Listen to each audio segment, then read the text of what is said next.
Welcome to comrade Telugu news channel. ముందుగా headlines చూద్దాం. నాకు మీపై నమ్మకం ఉంది, మీకు మీపై నమ్మకం ఉందా? ప్రధాని మోదీ. మీరు నన్ను రాజ్ నివాస్లో కంటే రోడ్లపైన ఎక్కువగా చూస్తారు. కొత్తగా నియమితులైన ఢిల్లీ ఎల్జీ వినయ్ సక్సేనా. మాజీ ప్రధానితో సీఎం కేసీఆర్ భేటీ. 2-3 నెలల్లో సంచలన వార్త. అమలాపురం అల్లర్ల వెనుక రాజకీయ కుట్ర. మంత్రి బొత్స. మహానాడుకు పసుపుదలం. భారీ ర్యాలీగా ఒంగోలు బయలుదేరిన టీడీపీ అధినేత నారా చంద్రబాబు నాయుడు. షిండ్లర్ ట్రైనింగ్ సెంటర్ను సందర్శించిన సీఎం జగన్. చిత్తూరు జిల్లాలో భారీ ఎత్తున ఎర్రచంద్రం స్వాధీనం. అంతర్రాష్ట్ర ఎర్రచంద్రం దొంగల ముఠా అరెస్ట్. విజయవాడ మున్సిపల్ కార్పొరేషన్ సిబ్బందిపై దాడి. హైదరాబాద్ ఐఎస్బీ 20వ వార్షికోత్సవం ఘనంగా జరిగింది. అకాడమిక్ డ్రెస్లో వార్షికోత్సవంలో పాల్గొన్న ప్రధాని మోదీ ఐఎస్బీ 20వ వార్షికోత్సవ చిహ్నాన్ని ఆవిష్కరించారు. ఈ సందర్భంగా ఉత్తమ ప్రతిభ కనబరిచిన స్కాలర్లకు ఎక్సలెన్స్ లీడర్షిప్ అవార్డులు ప్రదానం చేశారు. ఐఎస్బీ స్కాలర్ల అభిజిత్, భరద్వాజ్, వైదేహి, విక్రమ్ సింగ్, ఉత్కర్ష్, ప్రదీప్ల మోదీ చేతుల మీదుగా గోల్డ్ మెడల్స్ అందుకున్నారు. రాఘవ్ చోప్రాకు హైదరాబాద్ క్యాంపస్ చైర్పర్సన్ అవార్డును మోదీ అందించారు. ఐఎస్బీ వార్షికోత్సవ కార్యక్రమంలో కేంద్ర మంత్రి కిషన్ రెడ్డి, గవర్నర్ తమిళసై, రాష్ట్ర మంత్రి తలసాని శ్రీనివాస్ యాదవ్ తదితరులు పాల్గొన్నారు. इनका सामर्थ्य बहुत ज्यादा है, इनमें आगे बढ़ने का कमिटमेंट बहुत ज्यादा है. इसलिए आज जब देश आर्थिक विकास के नए अध्याय को लिख रहा है तो हमें एक और बात याद रखनी होगी. हमें छोटे व्यापारियों, स्मॉल बिजनेस का भी उतना ही ध्यान रखना होगा. हमें उन्हें ज्यादा बड़े प्लेटफॉर्म देने होंगे, ग्रो करने के लिए ज्यादा बेहतर मौके देने होंगे. हमें उन्हें देश विदेश में नए नए बाजारों से जोड़ने में मदद करनी होगी. మే 26న కొత్తగా నియమితులైన ఢిల్లీ లెఫ్టినెంట్ గవర్నర్ వినయ్ సక్సేనా మాట్లాడుతూ ఢిల్లీలో అత్యంత ప్రబలంగా ఉన్న కాలుష్య సమస్యలు పరిష్కరించడానికి తాను ప్రయత్నిస్తానని చెప్పారు. నేను లోకల్ గార్డియన్గా పనిచేస్తాను. మీరు నన్ను రాజ్ నివాసం కంటే రోడ్లపైనే ఎక్కువ చూస్తారు. ఢిల్లీలో కాలుష్యం ప్రధాన సమస్య. కేంద్రం, ఢిల్లీ ప్రభుత్వం మరియు స్థానిక పౌరులతో కలిసి ఈ సమస్యను పరిష్కరించడానికి ప్రయత్నిస్తుంది. అసంఘటిత రంగంలో పనిచేసే వారికి శిక్షణ ఇస్తారని వినయ్ సక్సేనా చెప్పారు. జాతీయ రహదారి 22వ లెఫ్టినెంట్ గవర్నర్ సక్సేనా ప్రమాణ స్వీకారం చేశారు. ఢిల్లీ హైకోర్టు ప్రధాన న్యాయమూర్తి విపిన్ సంఘీరాజ్ నివాసంలో వినయ్ సక్సేనా ప్రమాణ స్వీకారం చేయించారు. एक बहुत बड़ा तबका दिल्ली का जो है वो మధ్యప్రదేశ్ ముఖ్యమంత్రి శివరాజ్ సింగ్ చౌహాన్ మే 26న దేశ భవిష్యత్తు పిల్లలతో కనెక్ట్ అవ్వడానికి అంగన్వాడీలను దత్తత తీసుకోండి ప్రచారంలో చేరాలని రాష్ట్ర ప్రజలను కోరారు. ఈ అంశంపై చౌహాన్ మాట్లాడుతూ, మేము రాష్ట్రంలో అంగన్వాడీలను దత్తత తీసుకోండి అని ప్రచారాన్ని ప్రారంభించాం. అంగన్వాడీలతో సమాజాన్ని అనుసంధానం చేసే ప్రయత్నం ఇది. పిల్లలతో కనెక్ట్ అవ్వడానికి మరియు మన దేశ భవిష్యత్తులో కనెక్ట్ అవ్వడానికి ఈ ప్రచారంలో చేరాలని నేను ప్రజలను ఉద్వేగభరితమైన విజ్ఞప్తి చేస్తున్నానని తెలిపారు.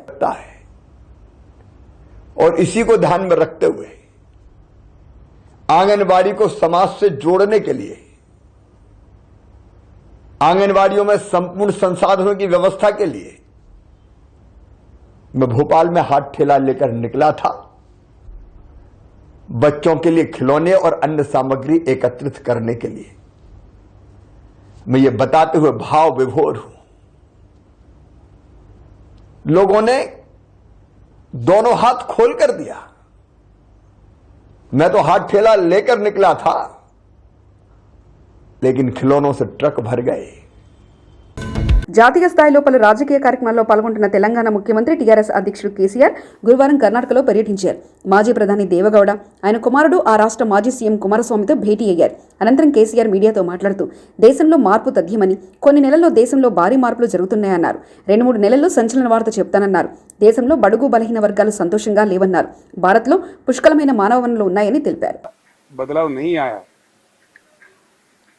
हमारे से बुरा रहने वाला, हमारे से कम जीडीपी रहने वाला चाइना आज $16 ट्रिलियन इकोनॉमी बन गया है, जबकि आज देश में हमको $5 ट्रिलियन का सपना दिखाया जा रहा है, जो कुछ भी नहीं है. एक चीज में अपमान है देश का. अगर किया जाए मन से तो हम अमेरिका से भी बड़ा इकोनॉमी बन सकते हैं. सबसे बड़ा ह्यूमन कैपिटल इंडिया में है, सबसे बड़ा युवा शक्ति हमारे देश में है, नेचर भी है, अच्छा क्लासिकल ट्रॉपिकल वेदर कंडीशन भी है, नदियों में हजारों टीएमसी पानी की उपलब्धि है, सोलर रेडिएशन भी अच्छा है। इन सब चीज के बावजूद when we are celebrating the Amrut Mahotsav of 75 years of independence, we suffer for power, we suffer for drinking water, the country suffers for irrigation water. What the hell it is? सरकार कांग्रेस का बनेगा, कांग्रेस के बिना बनेगा, BJP का बनेगा, किसका बनेगा ये बात नहीं है। एक उज्जवल हिंदुस्तान बनेगा, इतना मैं कह सकता हूँ। उज्जवल हिंदुस्तान बनने का सारा प्रयास करना चाहिए। आप जर्नलिस्ट भाइयों से भी मेरा प्रार्थना है, आपको भी इसमें योगदान करना पड़ेगा। सुनिए सुनिए सुनिए सुनिए सुनिए ना। ఏపీలో రహదారులన్నీ ఒంగోలు మహానాడు వైపే వెళ్తున్నాయి. విజయవాడ ఒంగోలు జాతీయ రహదారి పసుమయంగా మారింది. మహానాడుకు వెళ్తున్న టీడీపీ అధినేత చంద్రబాబుకు ప్రకాశం జిల్లా బోలపల్లి టోల్గేట్ దగ్గర అపూర్వ స్వాగతం పలికారు. అడుగడుగున చంద్రబాబుకు టీడీపీ శ్రేణులు బ్రహ్మరథం పడుతున్నారు. ప్రజలు బ్రహ్మరథం పట్టడంతో చంద్రబాబు ర్యాలీ ఆలస్యమవుతుంది. మరోవైపు మహానాడు ఏర్పాట్లు తుదిదశకు చేరుకున్నాయి. 27-28 తేదీల్లో ఒంగోలు వేదికగా మహానాడు జరగనుండగా నగర సమీపంలోని మండపవారిపాలెం పొలాల్లో ప్రాంగణం ఏర్పాటు చేసిన విషయం తెలిసిందే. పార్టీ వ్యవస్థాపకులు మాజీ ముఖ్యమంత్రి ఎన్టీ రామారావు శత జయంతి కూడా కావడంతో మహానాడును ప్రతిష్టాత్మకంగా నిర్వహించాలని తెలుగుదేశం పార్టీ నిర్ణయించింది.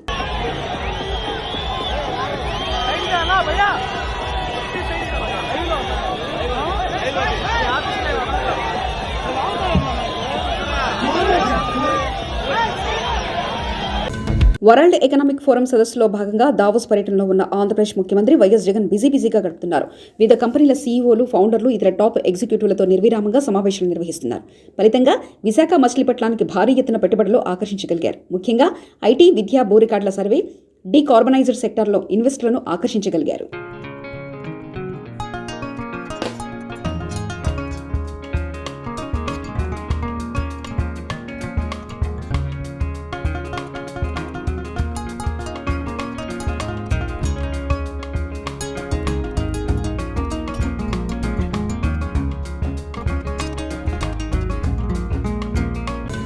శ్రీకాకుళం సామాజిక న్యాయ భైరలో నేటి నుంచి ప్రజల్లోకి బస్సు యాత్ర.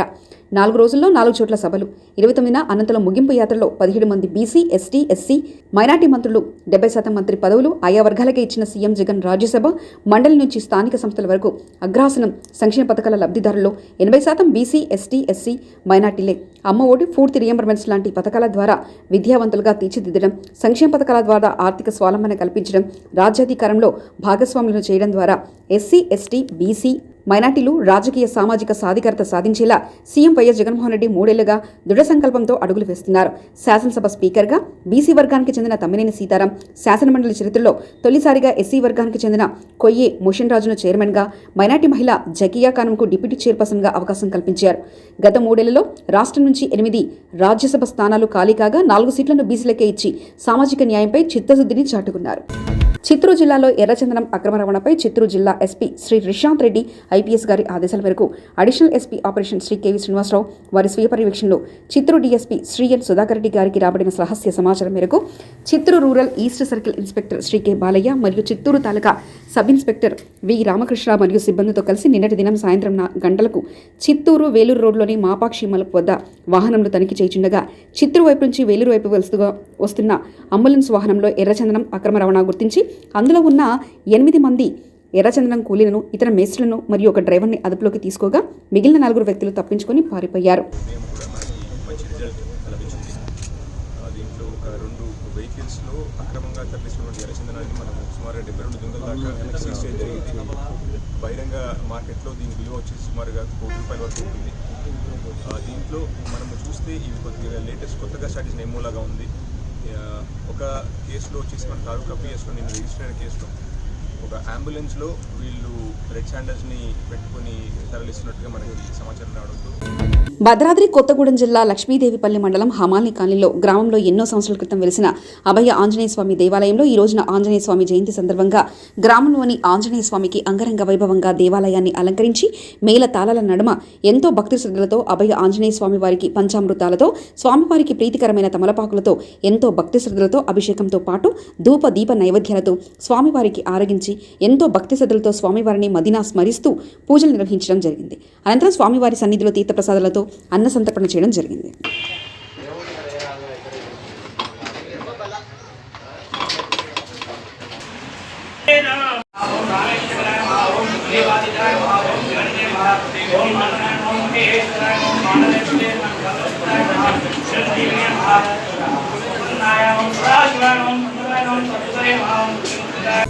సురవరం ప్రతాప్ రెడ్డి సాహిత్య వైజయంతి ట్రస్ట్ ఆధ్వర్యంలో ఈ నెల 28న సురవరం ప్రతాప్ రెడ్డి విగ్రహ ప్రతిష్ఠాపన జరుగుతుందని డాక్టర్ సుంకిరెడ్డి నారాయణ రెడ్డి చెప్పారు.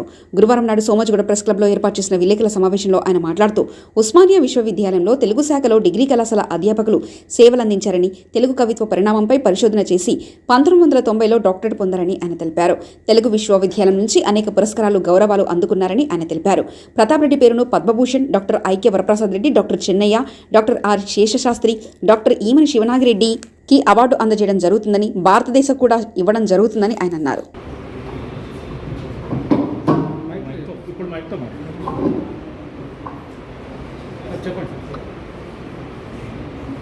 నా పేరు డాక్టర్ ఎల్లు శివారెడ్డి, పరిషత్ సారస్వత పరిషత్ అధ్యక్షుడిగా ఉన్నాను. ప్రతాప్ రెడ్డి గారి కుటుంబ సభ్యులు, అభిమానులంతా కలిసి నన్ను ట్రస్ట్ చైర్మన్గా ఎన్నుకున్నారు. సురవరం ప్రతాప్ రెడ్డి గారి ట్రస్ట్ కేవలం ప్రతాప్ రెడ్డి గారి ప్రచారం కోసం ఏర్పడింది కాదు. తెలుగువారికి ముఖ్యమైనటువంటి సురవరం ప్రతాప్ రెడ్డి గారి కాంస్య విగ్రహానికి పూలతో నివాళి అర్పించడం అనేది ప్రధాన కార్యక్రమం. అక్కడి నుంచి ప్రారంభమవుతుంది. జయంతి ఉత్సవాల వేడుకలు అనేవి ఉదయం 8-9 గంటల ప్రాంతం నుంచే ప్రారంభమవుతాయి. ఆ తర్వాత సాయంత్రం 5 గంటలకి రవీంద్ర భారతి, దీంట్లో పొద్దున చేసే పూలమాలలతో సమర్పణ చేయడం కానీ, తర్వాత సురవరం ప్రతాప్ రెడ్డి గారి స్ఫూర్తిని మరొకసారి మన హృదయాల నిండా నింపుకోవడానికి కానీ చాలా మంది. కేదారేశ్వరపేట మామిడికాయలు పాకల వద్ద రోడ్డుకు అడ్డంగా వ్యాపారాలు చేసుకుంటూ ట్రాఫిక్కు తీవ్ర అంతరాయం కలిగిస్తూ వీఎంసీ కమిషనర్కు ఫిర్యాదు అందడంతో కమిషనర్ ఆదేశాల మేరకు అక్రమ నిర్మాణ దళ సిబ్బంది ట్రాఫిక్ అంతరాయం కలిగిస్తున్న వారిని తొలగించారు. దీంతో ఆగ్రహం వ్యక్తం చేసిన వ్యాపారస్తులు అక్రమ తొలగిస్తున్న వీఎంసీ సిబ్బందిపై దాడి చేశారు. దీంతో అక్కడ పరిస్థితి కొంత ఉద్రిక్తంగా మారింది.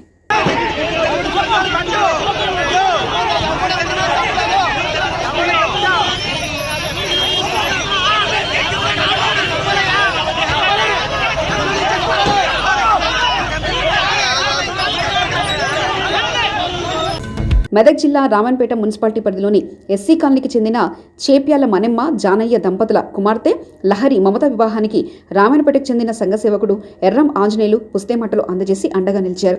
రామన్పేట మున్సిపాలిటీ పరిధిలోని ఎస్సీ కాలనీకి చెందిన నిరుపేద కుటుంబం చేప్యాల మನೆమ్మ జానయ్య దంపతుల కూతురు లహరి వివాహం విషయం తెలుసుకున్న ఎర్రం ఆంజనేయులు పుస్తేమట్టలు అందజేశారు. మండల వ్యాప్తంగా ఇప్పటివరకు 93 మంది నిరుపేద ఆడపిల్లల పెళ్లిలకు పుస్తేమట్టలు బహిష్కరించినట్లు ఎర్రం ఆంజనేయులు తెలిపారు. ఇప్పటి వరకు మొన్న కూడా బీసీకల్న ఏం జరిగింది 92, ఇదో 93 పుస్తమటలు జరిగింది. ఏదో సేవ వాళ్ళు మనల్ని అడుగుతారు. మనకు దేవుని కృపతోని, మన తల్లిదండ్రి కృపతోని ఏదో కష్టపడి మనం పైకి వచ్చినాం. అందుకోసము వీళ్ళకు ఏంటంటే మన సేవ ఏంది చేయాలి పబ్లిక్లా అనే కార్యక్రమంతో మనము ఇవాళ పుస్తమెట్టలు కానీ, అన్నదానాలు కానీ, గుళ్ళకు దానాలు కానీ, ఏ కార్యక్రమైనా సేవ ముందుండి చేస్తున్నాం. అది కూడా మన తల్లిదండ్రులు చేసుకున్న క్లబ్ ఆహ్వానం మేరకు చేసినటువంటి ముద్రా సంఘము పెద్దలు గౌరవనీయులు మన అంజన్న గారు ఈ యొక్క పుస్తబట్టలు నిరుపేద వధువులకు పుస్తబట్టలు అందజేయడం చాలా సంతోషకరం. ఈ పుస్తబట్టలు అందజేయడంలో 93వ గోపాలపురం నియోజకవర్గం ద్వారకా తిరుమల మండలం బుట్టాయిగూడెం గ్రామంలో గడప గడపకు మన ప్రభుత్వం స్వాగతం పలికిన ప్రజాప్రతినిధులు ప్రతి ఇంటింటికి వెళ్లి ప్రజా సమస్యలు అడిగి తెలుసుకుని వాటికి పరిష్కార మార్గాలు తెలియజేస్తూ జగనన్న చేపడుతున్న సంక్షేమ అభివృద్ధి కార్యక్రమాలను ప్రజలకు వివరించారు.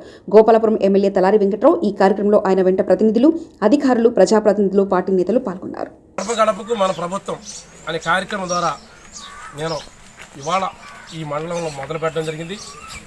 మన నియోజకవర్గంలో దేవరపల్లి, గోపాలపురం, నల్లజర్ల మండలాల్ని ఇప్పటికే సుమారుగా 12 రోజులు కార్యక్రమంగా ఇప్పటికే తిరగడం జరిగింది. ఇవాళ ఈ కార్యక్రమం ఈ మండలం మొదలుపెట్టడం ఎందుకంటే గౌరవ ముఖ్యమంత్రి జగన్మోహన్ గారు పాదయాత్రలు ఇచ్చిన వాగ్దానాలు ఎలా జరుగుతున్నాయి అంటే నెరవేర్చారా, లేకపోతే బటన్ నొక్కితే ఎవరి అకౌంట్కి వస్తున్నాయా అది చూడడం వరకు 3 సంవత్సరాల పరిపాలనని ప్రజలకు ఏ విధంగా తెలుసుకునే వరకు ఇవాళ ప్రతి గడప గడపకు వెళ్ళి వాళ్ళ సమస్య తెలుసుకోవడం జరిగింది. నిజామాబాద్ జిల్లా మోపాల్ మండలం భైరాపూర్ గ్రామ శివార్లో నిర్మిస్తున్న గట్కోల్ పంపు వద్ద ధర్నా చేస్తున్న 30 గ్రామాల ప్రజలు కాళేశ్వరం ప్రాజెక్టు 21 ప్యాకేజీలో భాగంగా భైరాపూర్ గ్రామ శివార్లో నిర్మిస్తున్న గట్కోల్ పంప్ హౌస్ పనులను అడ్డుకుంటారని వచ్చిన గ్రామస్తులను పోలీసులు అడ్డుకున్నారు. రాత్రి అక్రమంగా అరెస్ట్ చేసిన ముంపు గ్రామాల పరిరక్షణ కమిటీ సభ్యులను వెంటనే విడుదల చేయాలని డిమాండ్ చేస్తున్నారు. సో దీని మీద అనేక సందర్భాల్లో మంచి రైతులతోటి భైరాపూర్ రైతులతోటి అట్లాగే మన గ్రామస్తులతోటి ఎన్నో మీటింగ్స్ పెట్టడం జరిగింది. సో వారందరూ కూడా ఇక్కడ ఉన్నటువంటి ఏదైతే వర్క్స్ జరుగుతున్నాయో ఇవన్నీ కూడా on going and existing works మాత్రమే. ఇవి వాళ్ళు అనుకున్నట్టుగా ఈ 3.5 TSకి సంబంధించిన వర్క్స్ కావు. ఎందుకంటే ఇక్కడ ఉన్నటువంటి ఈ వర్క్ జగనన్న గృహ నిర్మాణాలను వేగవంతం చేయాలని అన్నమయ్య జిల్లా కలెక్టర్ గిరీశం అధికారులను ఆదేశించారు. బుధవారం కలిగిరి మేజర్ పంచాయతీ కొత్తపల్లి దగ్గర ఉన్న జగనన్న కాలనీ నిర్మాణాలను పరిశీలించారు. అక్కడ మొత్తం గృహాలు ఎన్ని ఉన్నాయి, ఎన్ని పునాదులు పూర్తి అయ్యాయని అధికారులను ప్రశ్నించారు. ఇక్కడ 100 గృహాలు మంజూరయ్యాయని, వాటిలో 40% పునాదులు పూర్తి అయ్యాయని వారు తెలిపారు. ఇండియన్ స్కూల్ ఆఫ్ బిజినెస్ వార్షికోత్సవంలో పాల్గొనేందుకు గురువారం హైదరాబాద్ వచ్చిన ప్రధాని నరేంద్ర మోదీకి హైదరాబాద్ నగర యువత 17 ప్రశ్నలు సంధించారు. ప్రధానికి స్వాగతం పలుకుతూ ఒకవైపు బీజేపీ కార్యకర్తలు పెద్ద ఎత్తున ఫ్లెక్సీలు ఏర్పాటు చేయగా, మరోవైపు యువత 17 ప్రశ్నలతో కూడిన బ్యానర్లు ఏర్పాటు చేశారు.